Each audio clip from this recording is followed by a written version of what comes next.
дейсіздер? Нұрислам, біз қолымызды күнде жуып, сұйық сабынмен жуып жүруіміз керек. Иә?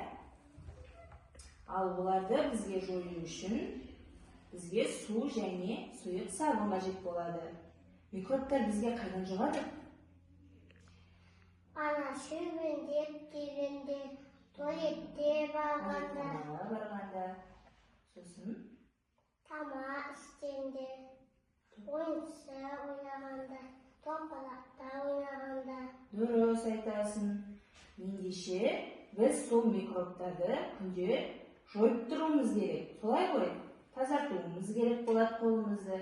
Ендеше екеуміз бүгінгі тәжірибемізді бастайық. Жарай ма? Кәне, алдымызда қағаздан қиылған микробтарымыз тұр. Осы микробтарды алып, суға саламыз. Саламыз.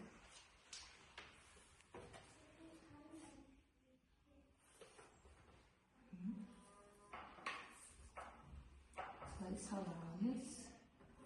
Бұл біздің қолымыздағы микробтар деп ойлайық, жарай ма?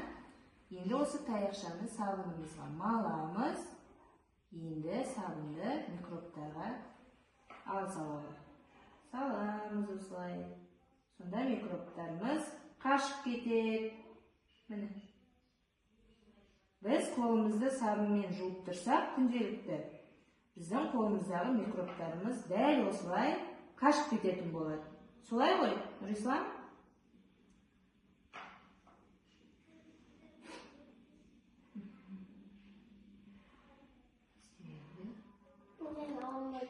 Қашып кетеді. Жақындап кеткен отырады.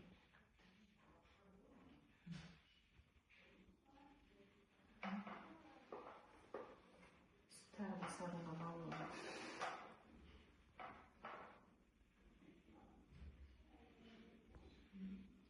Микробтар біздің ағзаларымызға түсіп кетпес үшін біздер қолымызды дәл осылай сабынмен, сұйық сабынмен жуып жүруіміз қажет. Жақсы, жарайды.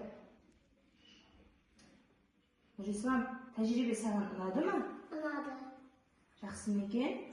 Біздер күнделікті өмірде не істеуіміз керек қолымызды? Сабындап жууымыз керек. Дұрыс айтасың. Әжетханаға барғаннан кейін, сырттан серуеннен келгеннен кейін, ойыншықтарымызбен ойнап болғаннан кейін қолымызды күнделікті тазартып отыруымыз керек. Солай ғой?